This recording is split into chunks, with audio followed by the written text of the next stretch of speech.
रुचि से सुना। फिर कहने लगे, बाबा आपका कहाँ वो लोक जो ब्रह्मा विष्णु महेश से भी ऊपर है, वहाँ भी कोई और भगवान रहता है? परमात्मा बोले, चल बेटा तुझे वो लोक दिखाता हूँ। क्योंकि परमेश्वर ने अपने गवाचार करने थे इस बिचली पीढ़ी का पेटावरण के लिए, विश्वास दृढ़ करने के लिए कि आने वाले समय में कोई डगमग ना रह जाए और मेरे ये गवाह अपना एफिडेविट लिखकर चले जाएंगे। वही किया। अब गरीबदास जी को परमात्मा ने प्रथम मंत्र दिया और कहा, बेटा आ मेरे साथ। इतना कहते ही वो बैठे थे ऐसे जैसे सुखासन पर बैठ जाते हैं, आलती पालती मार के आम आग दिन बैठ जाता, जैसे आप जी विराजमान है। वो शरीर तो न्यू का न्यू रह गया, आत्मा निकाल ली। आत्मा ऊपर जा रही, क्योंकि आत्मा के ऊपर एक और शरीर होता, सूक्ष्म शरीर। ये तो कवर है ऊपर का। ये समझो कि जैसे सर्प निकल जाता है कैंचुली त्याग के, या तो कैंचुली हमारे ऊपर। तो ऊपर जाकर परमात्मा ने गरीबदास साहिब जी को सब ब्रह्मांड दिखाए, ब्रह्मा विष्णु महेश के लोक दिखाए, और जहाँ जहाँ भी प्रभु गए सब ने नतमस्तक होकर उनके चरण लिए। धर्मराज के लोक में गए परमात्मा, धर्मराज ने भी खड़ा होकर के परमात्मा का सत्कार किया कबीर साहब का। और गरीबदास जी देख रहे हैं, भाई बाबा जी के तो कमाल का है, ये तो कति इसके सारे ही इसके आगे नतमस्तक हैं, ये तो बहुत कसूता है। तो फिर ऊपर ब्रह्मांडों को पार करके काल दिखाया कि देख ये बैठा वो काल, ये 1 लाख प्राणी नित खाता है।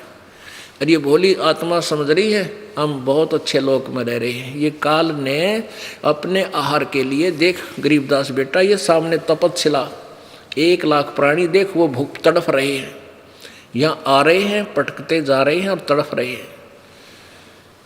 और अपने तीनों पुत्रों रजगुण ब्रह्मा सतगुण विष्णु तमगुण शिव जी के द्वारा इसने अपनी खेती फसल ये मनुष्य तैयार करवा रखे। और इसलिए उसके बाद वो काल दिखाया, क्योंकि काल जो ज्योति निरंजन है ये जो 11वें द्वार पर जहाँ से परब्रह्म के लोक में प्रवेश करते हैं वहाँ ये खुद बैठा रहता है। तो जब परमात्मा वहाँ गए और कहा गरीबदास जी से कहा, बेटा अब मैं अपना सतनाम सुमरण करूँगा, सार नाम, और देखना ये इसका मत झुक जाएगा मस्तक। वो तो लीला थी, हमें बताना चाहते थे। तो जो ही परमात्मा निकट गए और काल का सिर ऐसे हो गया, उसके सिर पे पैर रखा, क्या बेटा मेरे साथ, और उस 11वें द्वार को पार करके फिर 12वें द्वार में सतलोक में परब्रह्म के लोकों को पार करते हुए पहुंच गए। अब नीचे से जो प्रभु परमेश्वर कबीर जी यानी परम अक्षर ब्रह्म गए थे, वो एक जिंदा बाबा जी की वेशभूषा में थे। और जो परमात्मा का सतलोक में वास्तविक शरीर है, वो उसकी एक बहुत बड़े गुम्बज में, बहुत बड़े स्तूप में, बहुत बड़ा सफ़ेद गुम्बज है, उसके बीच में सिंहासन लगा है, प्रभु का तख्त है यानी सिंहासन। उस पर वो तेजों में शरीर वाले प्रभु, वही कबीर देव अन्य रूप में विराजमान थे, जिसके एक रोमकूप में करोड़ सूर्य करोड़ चंद्रमा मिला दे उनका प्रकाश भी फीका पड़े, इतना तेजों में शरीर उस प्रभु का है। अब नीचे से जो एक साधु रूप में गए थे प्रभु कबीर जी, अपने ही दूसरे स्वरूप जो तख्त पर सिंहासन में विराजमान थे उस पर चवर करने लगे। अब गरीबदास जी ने सोचा कि भाई भगवान तो ये है जो तख्त पर बैठा, कितना सुंदर शरीर, कितना वाहिट है, कितना प्रकाश। इतना सोच ही रहे थे कि वो जो तख्त पर विराजमान था वो स्वरूप खड़ा हुआ, और जिंदा बाबा जी के रूप में जो पृथ्वी से गया था वो स्वरूप उसी तख्त पर आल ब्रह्मांड के कंट्रोलर के रूप में विराजमान हो गया। और जो तेजों में शरीर वाला प्रभु था वो चवर करने लगा, यानी जैसे नौकर करता है। अब गरीबदास जी ने सोचा भाई बाबा जी के चाड़ा है तो इस पर भगवान चवर करे, भाई बड़ा कमाल का आदमी है। तो इतने में क्या हुआ कि वो तेजोमय शरीर जो था उस जिंदा महात्मा वाले शरीर में समा गया। अकेले वो जिंदा महात्मा ही वहां पर विराजमान रहेगी और चंवर जो है अपने आप घूम रहा है परमात्मा के सत्कार के लिए ऑटोमेटिकली। तब गरीबदास जी समझ गए भाई ये भगवान था जो नीचे गया था, ये लीला कर रहा था। तब गरीब परमेश्वर ने कहा जा बेटा, तेरे शरीर को फूकने वाले हैं, तेरे को मृत जानकर तेरे परिजन उठा ले गए हैं और शमशान घाट पर तुझे जलाने वाले हैं, तू वापस जा। गरीबदास जी ने कहा प्रभु मुझे वापस ना भेजो, वो तो गंदा लोक है, हे भगवान ना भेजो मुझे, यही रख लो मेरे दाता। क्योंकि वहां जाने के बाद तो ये ऐसा लगता जैसे सुअर लेटे रहते हैं ना गंध में, और एक बहुत अच्छी चिप्स की कोठी में कोई व्यक्ति रहता हो और उसको कहा जाए कि जहाँ ये सुअर पड़े हैं गंध में, तू यहाँ चला जा, वो नहीं जा सकता। तो सतलोक की तुलना में यहाँ के 21 ब्रह्मांड ऐसे गंदे लोग हैं, ऐसा इसमें गंध है, तो वापस इसमें क्यों करावे। जब ठीक है किसी अगर नशा हो गया, शराब पी रहा है, भांग पी रखी है, वो तो कितना पिड़ा रहे, उसने तो वो स्वर्ग दिखाई दे से। अब जिसकी भांग उतर गई, नशा उतर गया, उसको कैसे फिर वो कैसे पड़ा उस गंदे लोग स्थान पर नहीं जा सकता, कोई धक्का दे तो नहीं जा सकता।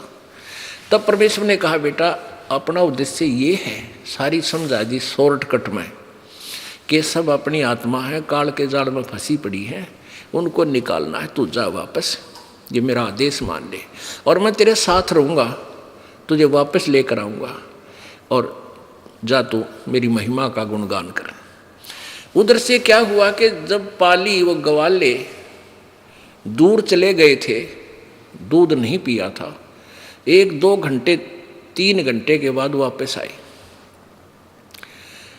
उन्हें देखा रो बाबा जी तो चला गया, और वो लड़का जो लड़की का लड़का, क्योंकि वो भांजे थे वहाँ के, कि वो छोरी का छोरा यानी लड़की का लड़का कहाँ गया, कि वो बैठा वहाँ। एक भक्त एक से कहा कि जा तू उसको बुला के ला, उसका टाइम हो गया, अपनी गायों को घेरेगा यानी ड्यूटी देगा। उसने आवाज़ लगाई कि एक गरीबदास नाम था परमेश्वर की प्यारी आत्मा का, लेकिन गांव वाले शॉर्टकट में बोला करें न, बोले ओ उसका गरीबू नाम दे रख रखा था, वैसे अपना जो एक न्यारा नाम होया करे गांव में, बोले ओ गरीबू खड़ा हो, आजा तेरी ड्यूटी आ गई, गायें घेर।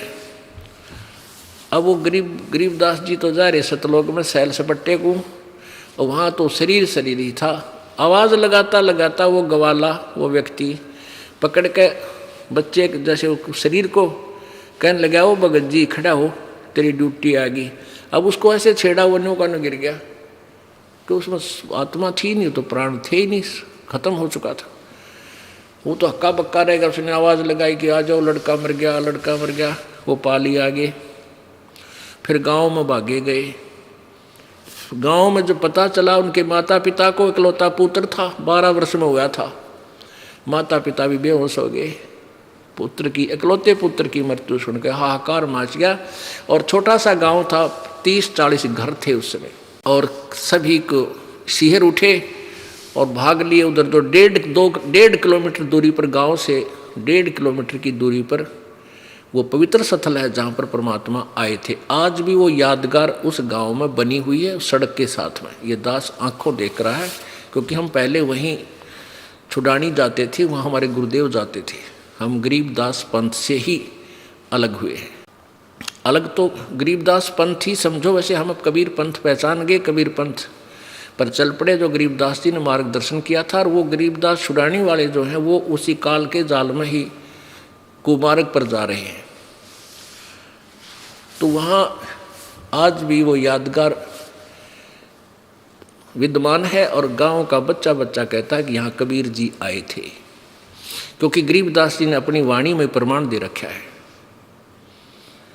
अलल पंख अनुराग है, सुन मंडल रहे थीर, दास गरीब उधारिया मोए सतगुरु मिले कबीर।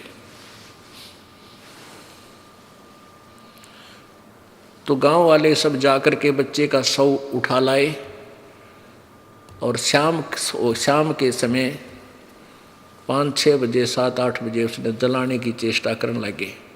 चिता पर रख दिया, अग्नि लगाने की तैयारी। तभी परमात्मा ने वो आत्मा गरीबदास जी वाली परमेश्वर कबीर जी ने वापस शरीर में प्रवेश कर दी। एकदम वो बंधन टूट गए जो ऊपर बांध रखे थे अस्थि का ऊपर, उस अर्थी के ऊपर, और एकदम बालक खड़ा हुआ। और जो आंखों देखा, जो परमात्मा ने फीड कर दी थी वो वाणी गरीब कबीर साहब, कबीर परमेश्वर जी ने, गरीबदास जी ने, वो अमर वाणी बोलनी शुरू कर दी। वो अमर वाणी संग्रह की हुई है। आज ये दास आपको पढ़कर सुनाता है, उसी में से बहुत सी वाणी बार बार सुनाता रहते हैं। तो वो वाणी बोलनी शुरू कर दी और किसी से बात नहीं करे, उठ पड़ा, बच्चे को ले आए। अब सबको ये हो गया कि लड़का मेंटल हो गया, पागल हो गया, क्योंकि उसने बाबा जी के जादू जंत्र का दूध पी लिया, इसलिए इसके दिमाग में फर्क हो गया। बावड़ा कहने लग गया, पागल, बावड़िया गरीबदास जी को। फिर ये सोचा कि चलो बच्चा जीवित हो गया, माँ बाप इसने बच्चे के देख देख कर इसको अपना जीवन पूरा कर लेंगे, इसी के साथ अपने दिन तोड़ लेंगे, ये सोचकर सब अपना संतुष्ट हो गए। अब वो बोल रहे, वो अमरवाणी जो वेदों से भी पार की है, और वो बोला जो समाज समझे नहीं, वो पागल कहने लग गया उस परम पिता की प्यारी आत्मा को। अब वो बताने की चेष्टा कर रहे हैं कि कबीर परमात्मा है जो बनारस में दानक रूप में आया था, जुल्हा रूप में आया था। इस बात ने जाट समाज कदे भी ना माने, है झूठ बोल रहे, तो मैं पागल हो गया। दानक ना भगवान बताओ, जुल्हा कवि ने। अब परमेश्वर को पता था कि ये गरीबदास जी द्वारा मैं अपनी महिमा पुनर्लिपिबद्ध करवा दूं, इस बीचली पीढ़ी में यू एफिडेविट काम आएगा। अब क्या हुआ कि ऐसे 3 वर्ष बीत गए। गरीबदास जी मस्ती में ये शब्द बोलते हैं, वाणी बोलते हैं कि वो परमात्मा सतलोक में रहते हैं, वो पूर्ण ब्रह्म है। जाकू कहें कबीर जुलाहा, सब गति अगम, अगम अगाहा, वो जिसको तुम जुलाहा कहते हो वो पूर्ण परमात्मा है। अनंत कोट ब्रह्मांड का एक रति नहीं भारे, सतगुरु पुरुष कबीर हैं ये कुल के सिरजनहार। अनंत कोट ब्रह्मांड का परमात्मा पर कहते हैं एक रति भी भार नहीं है उनको, वो इतने समर्थ, इतने शक्तिशाली हैं। और सतगुरु पुरुष कबीर है। अब देखो दोनों उपमा दी है गरीबदास साहिब ने। सतगुरु का अर्थ होता है तत्वदर्शी संत, जो यथार्थ ज्ञान प्रदान करे, वो सतगुरु की भूमिका भी उन्होंने की। और पुरुष माने परमात्मा, वो सारे ब्रह्मांडों का संचालक भी कबीर जी ही है। तो इस तरह वो वाणी बोलते रहे। धर्मराय दरबार में देई कबीर तलाक, मेरे भूले चूके हंस को तू पकड़िए मत कजाक। यहाँ के न्यायाधीश के सामने ब्रह्मा विष्णु महेश की भी जो है ना थर थर शरीर कांपता है, देह कांपती है जब उसका संदेश आता है। और वो न्यायाधीश 21 ब्रह्मांड का जो न्यायाधीश सबका अकाउंट रखता है, वो कबीर परमात्मा के सामने हाथ जोड़कर खड़ा हो गया जब गरीबदास जी साथ थे। जैसे बड़ा अधिकारी पुलिस वाला और छोटे अधिकारी दरोगा के ऑफिस में चला जाता है, अचानक उसको पता चल जाता है कि आईजी साहब आए हैं या एसपी आया है, तो खड़ा हो जाता है, सलूट मारता है और वो उसको आदेश देता है, संकेत देता है, डांट मारता है कि तूने ऐसा किया तो तुझे छोड़ूंगा नहीं, तेरा ये कर दूंगा। वो कहता जी सर, जी सर। तो ऐसे कबीर परमात्मा के सामने 21 ब्रह्मांड का न्यायाधीश धर्मराज करबद्ध खड़ा हो जाता है और उसको परमात्मा डांट मारते हैं कि मेरे भूले चूके हंस को तू पकड़िए मत कजाक। ए नालायक, खबरदार दे मेरे कबीर हंस को, जिसने मेरा सही नाम ले रखा उसको तूने पकड़ा, अकाउंट लिया तो मेरे से बुरा नहीं होगा। बोले पुरुष कबीर से धर्मराय कट जोड़, हाथ जोड़कर तुमरे हंस ने पकड़ो नहीं मैं 2 ही लाख करोड़। तो जो इस दास के द्वारा दिए हुए नाम का जाप करेगा सच्ची श्रद्धा से, आजीवन नियम पालन करता हुआ, उसका अकाउंट धर्मराज नहीं करेगा। और ना ही उसके दूत आपको लेने आएंगे। परमात्मा का जहाज आएगा, आपको प्यार के साथ उसमें बैठा करके सतलोक ले जाया जाएगा। इस तरह की कथा सुनाया करते थे गरीबदास जी, लेकिन कोई नहीं मानता। बालकों में जिक्र करते, बालक अपने घर वालों को बताते, वो कहते हो तो मेंटल है बेटा, उसके पास मत बैठा करो।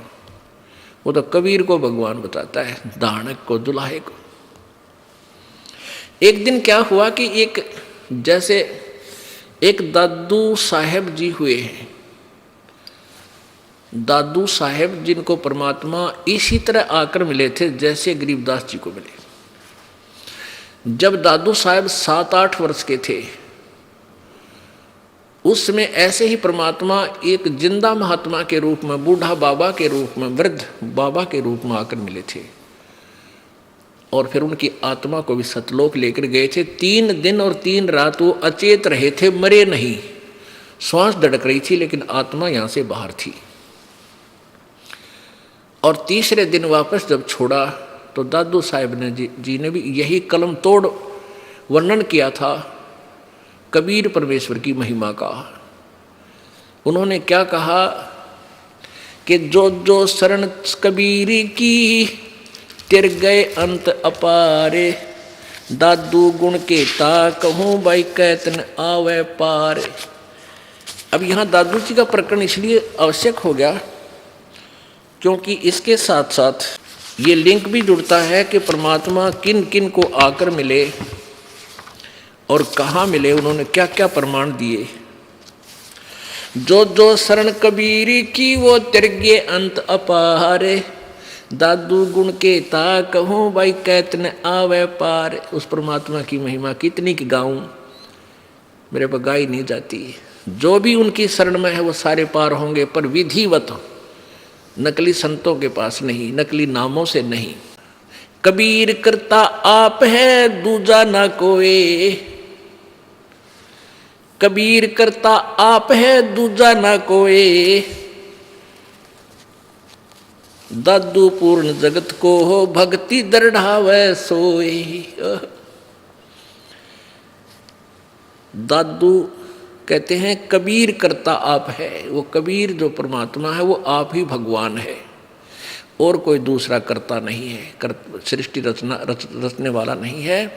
और दादू पूर्ण जगत को भक्ति दृढ़ावे सोए, वो भी सत्य भक्ति भी वही आकर बताता है। पूरे संसार में और किसी के पास ज्ञान नहीं होता। ठेका पूरा होवे जब सब कोई तुझे शरीर, दादू काल चंपे नहीं जपे है जो नाम कबीर।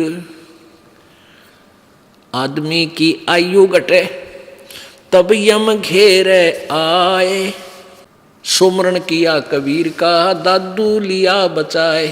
कि जब इंसान की आयु कम हो, समाप्त होगी तो काल आ जाएगा। लेकिन हमने तो अपने भगवान का मंत्र ले रखा था, मेरी रक्षा परमेश्वर ने की, मेरे निकट काल के दूत नहीं आए।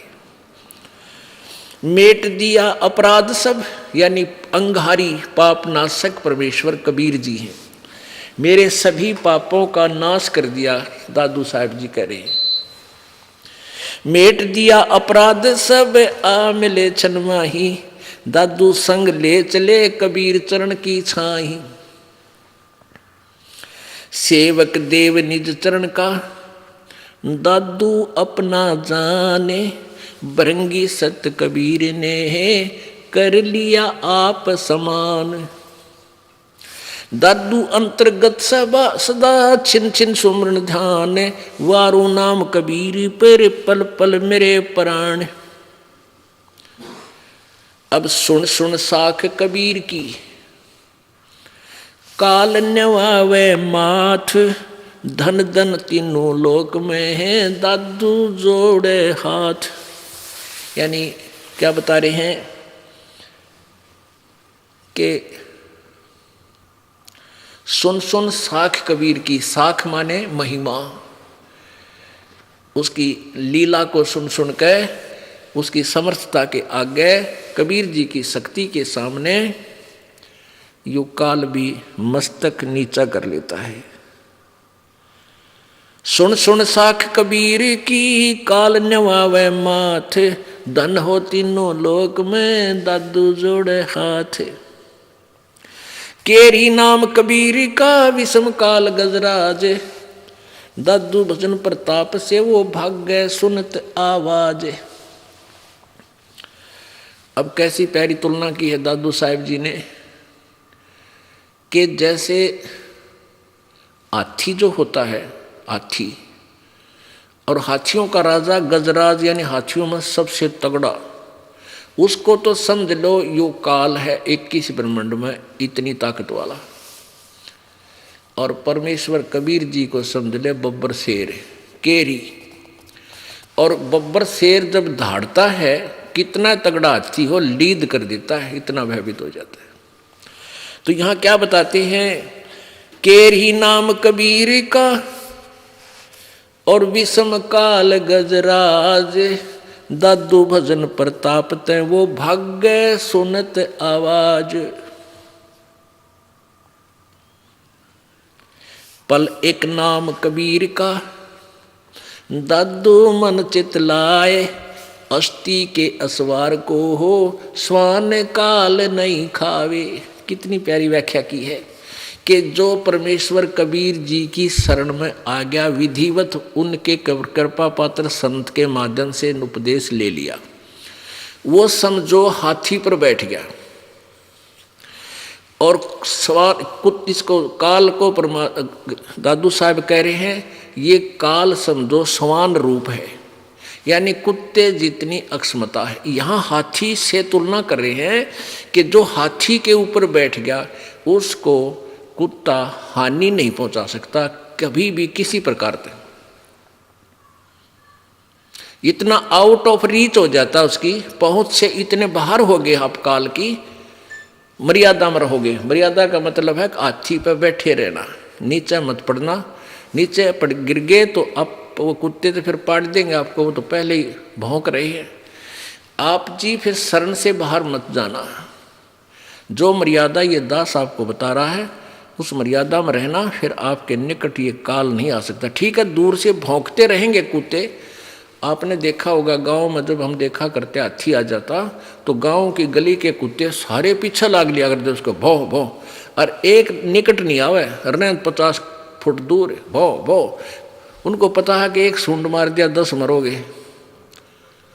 और पैर को हानि हाथी का मुंह में भी ना हो, कुत्ते गए गड्ढे भी को ना, उसका जबाले भी ना गढ़ते हाथी के शरीर में। तो यहाँ दादू साहब जी कितनी प्यारी व्याख्या करते हैं कि पल एक नाम कबीर का, दादू जो मन चित लावे, हाथी के असवार कोई स्वान काल नहीं खावे, उसको हानि नहीं पहुंचा सकता ये। तो आप इतने आउट ऑफ रीच हो गए, काल की पहुंच से इतने बार हो लिए। सुमृत नाम कबीर का, कटे काल की पीड़ी, दादू दिन दिन ऊंचा हो परमानंद सुख सीरी। दादू नाम कबीर की, जय कोई लेवे ओटे, तिनको कभू लागे नहीं भाई काल वज्र की चोट। काल के वज्र कितने एक्सीडेंट करा देता, हमने सामने गाड़ी बढ़ गई, सारे मर जाते हैं, काट काट कर निकालते हैं। हेलीकॉप्टर से गिर गए, कचकना चूर हो गया, कहीं पर कि कोई घटना होगी। कहते हैं ऐसी घटनाएं परमात्मा की आत्माओं जो सच्ची लगन और मर्यादा में रहेंगी, उनके ऊपर इस काल का अटैक नहीं हो सकता इस तरह का। उनको कभू लागे नहीं काल वज्र की चोट है। और संत सब कूपे हैं के तेज रीता नीर, दादू अगम अपारे है वो दरिया सत्य कबीरी। कितनी प्यारी व्याख्या की। पुण्यात्मा जैसे हम परमात्मा की परिभाषा में श्री कृष्ण जी को परमात्मा मानते थे, किस आधार पर कि श्री कृष्ण जी ने मोरध्वज राजा का पुत्र ताम्रध्वज को आरे से चिरवा कर कृष्ण जी ने के विषय में हम सुनते थे कि मोर ध्वज राजा के पुत्र ताम्र ध्वज को आरे से चरवा कर जो मर गया था 2 फाड़ हो गए थे और फिर जीवित कर दिया। इससे हम श्री कृष्ण जी को भगवान मानते थे। लेकिन अब परमात्मा के चानने में हमें दिखा, परमेश्वर कबीर जी के ज्ञान में, कि श्री कृष्ण जी अपने सगे भाणजे अभिमन्यु को जीवित नहीं कर सके, जो महाभारत के युद्ध में प्रथम दिन ही चक्रव्यूह में मारा गया था। इकलौता पुत्र सुभद्रा का और 500 पांडवों का कुल नाश हुआ था और कोई बालक नहीं था। श्री कृष्ण जी रो रहे थे, सुभद्रा रो रही थी और 500 पांडव हाहाकार मची हुई थी। श्री कृष्ण जी जीवित नहीं कर सके। क्यों नहीं कर सके? क्योंकि उनके श्वास उसके, और उनको क्यों जीवित कर दिया ताम्रध्वज को? उसकी आयु शेष थी, अभिमन्यु का प्रारब्ध इतना ही था, उसको चेंज नहीं कर सकता श्री कृष्ण। केवल कबीर परमेश्वर आयु बढ़ा सकता है, एक्सटेंशन कर सकता है, वो समर्थ पावर है।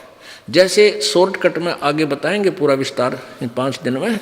एक कमाल नाम के बालक को मृत्यु हो गया था, उसकी आयु समाप्त हो चुकी थी और परिवार वालों ने उसको जल प्रवाह कर दिया था। कुछ कबीले ऐसे हैं जो ना जमीन में दफनाते, ना सभा करते, अग्नि में जलाते नहीं, वो जल में प्रवाह कर देते हैं। वो जल प्रवाह कर देते हैं, मतलब एक विधिवत अपने तरीके से, परंपरा से, और वो तैरता हुआ चलता है मुर्दे के नीचे। ऐसा कुछ एक फूस का ऐसा बंडल सा बनाकर उसको ऊपर आदर से लटाकर चलते कर देते हैं, उस पर एक ज्योति सी जगा देते हैं। तो वहां वो बहता हुआ जा रहा था, तो कबीर परमेश्वर से कहा शेख तकी। शेख तकी कौन था? सिकंदर लोधी का धार्मिक गुरु था। और कबीर जी से ईर्षा करने लगा, क्योंकि सिकंदर लोधी के जलन का रोग किसी से आराम नहीं होता, परमात्मा के आशीर्वाद से वो स्वस्थ हो गया था। इस कारण से सिकंदर लोधी दिल्ली का बादशाह कबीर परमेश्वर का अत्यधिक सत्कार करता था। उधर से वो उसका धार्मिक गुरु ईर्षा करने लगा, किसी प्रकार कबीर जी को नीचा दिखाऊं ताकि ये यहाँ से भाग जाए।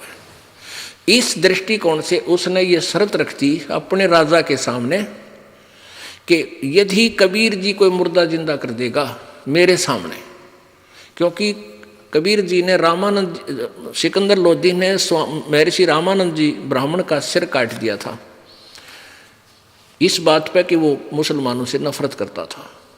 फिर कबीर जी ने उस सिकंदर लोधी के सामने ही वो उसको जीवित कर दिया था, कटे हुए सिर को, एज इट इज, जैसे कृष्ण जी ने ताम्रध्वज को जीवित किया था। वो तो उसके समांतर शक्ति हुई परमात्मा की। और फिर वो मरा हुआ बच्चा आया हुआ था, तो शेख तकी ने बोला मेरे सामने जिंदा करे कबीर, जब मानूं मैं इसको भगवान, नहीं तो मैं नहीं मानूंगा और तेरी बगावत करवा दूंगा मुसलमान समाज से। ये कह करके ये काफिर हो गया हम राजा। इसने एक हिंदू से उपदेश ले लिया। तो सिकंदर लोधी चिंतित था। कबीर जी ने पूछा क्या कारण है, तो कारण बताया। परमेश्वर ने कहा कि कह दो इस शेख तकी को कोई मुर्दा ले आवे, उसको जीवित कर दूंगा। अब शेख तकी कहने लगा मुर्दा मैं कहाँ से लाऊं? एक दरिया के किनारे खड़े थे, ये वार्ता हो रही थी।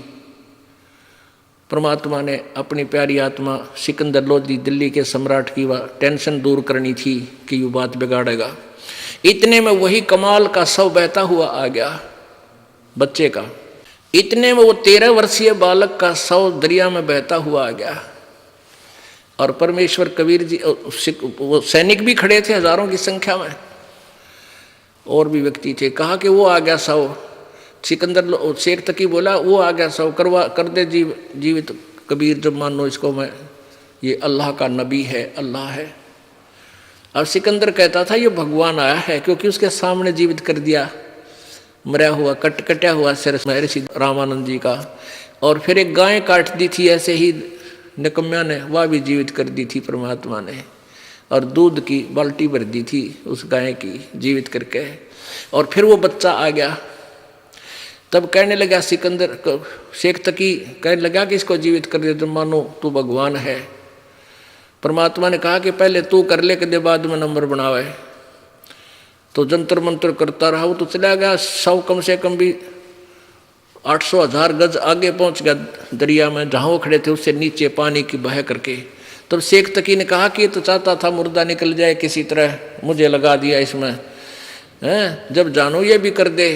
तब परमात्मा ने ऐसे कहा था, ऐसे कर दिया, यानी वो मुर्दा वापस चल पड़ा अपोजिट उस, यानी जिधर से पानी बहकर आ रहा था और बहुत आगे जा चुका था वो सब, परमात्मा के आदेश से वो वापस चल पड़ा। जैसे ये इंजन वाली किश्ती चला कर बैक फ्लो के विरुद्ध अपोजिट, और वहाँ आकर रुक गया। नीचे लहर पानी की जा रही है और वो सब ऊपर एज इट इज है। तो परमेश्वर ने कहा कि हे जीवात्मा जहाँ भी है, मेरे हुक्म से, कबीर हुक्म से इसमें प्रवेश कर और बाहर आ जा। इतना ही कहा था मालिक ने। उसी समय वो मुर्दे में ऐसे कंपन हुई, लड़का एकदम खड़ा होकर और बाहर आकर दंडवत प्रणाम किया। बोलो सतगुरुदेव। अब इससे वहाँ उपस्थित लोगों ने कहा कि कमाल कर दिया कबीर जी, कमाल कर दिया। उस बच्चे का नाम कमाल रख दिया और अपने साथ अपने पुत्र के रूप में परमात्मा ने उसको रख लिया। अब ये दास क्या कहना चाहता था, दादू साहेब की इस वाणी को क्लियर करने के लिए, और संत सब कूप हैं केते झरीता नीर, दादू अगम अपार है ये दरिया सत्य कबीर। अब जैसे और संतों की, भगवानों की महिमा भी कुछ मिलती जुलती है। जैसे एक तो कुएं में जल है, कूप में, एक कोई झरना बह रहा है, झरीता नीर, वो सीमित होता है, वो सफिशिएंट नहीं होता। एक जैसे छोटा सा तालाब होता है। अब ऐसे समझो कि कुछ तो संत जिनकी तुम महिमा से परिचित हो भगवानों की, उनमें से समझो कुछ तो कूप हैं, वो भी काम चलाओ जल सहारा दे देते हैं, और कुछ जरीता नीर यानी झरने बह रहे हैं थोड़े बहुत, वो भी कुछ क्षेत्र में राहत दे देते हैं। लेकिन दादू अगम अपार है, वो दरिया सत कबीर हो दरिया, जिसके पानी का कोई और छोर ना हो। उसमें तो कितनी नहर भी निकाल ले, नहा भी ले, धो भी ले, कितनी सच्चाई कर ले, फिर भी उसका अंत नहीं। यानी इतनी सुप्रीम पावर है कबीर जी। और दूसरे हैं वो छोटी मोटी राहत वो भी दे देते हैं, लेकिन वो पूर्ण मोक्ष नहीं कर सकते, आपके आयु में वृद्धि नहीं कर सकते, आपके प्रारब्ध में परिवर्तन नहीं कर सकते। अन्य संत ना भगवान, केवल कबीर परमेश्वर परम अक्षर ब्रह्म ही आपके प्रारब्ध को चेंज कर सकता है।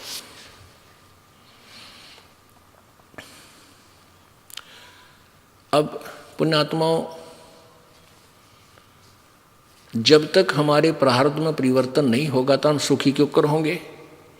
आपके कर्म में, प्रारब्ध में लिखा हुआ है कि आपकी टांग टूटेगी या आपकी मृत्यु होगी, किसी ने लिख रखा है जंत्री में। ये जैसे ये पामिष्ट होते हैं, ये बहुत कुछ सच बता सकते हैं, लेकिन ये आपको राहत कुछ नहीं दे सकते।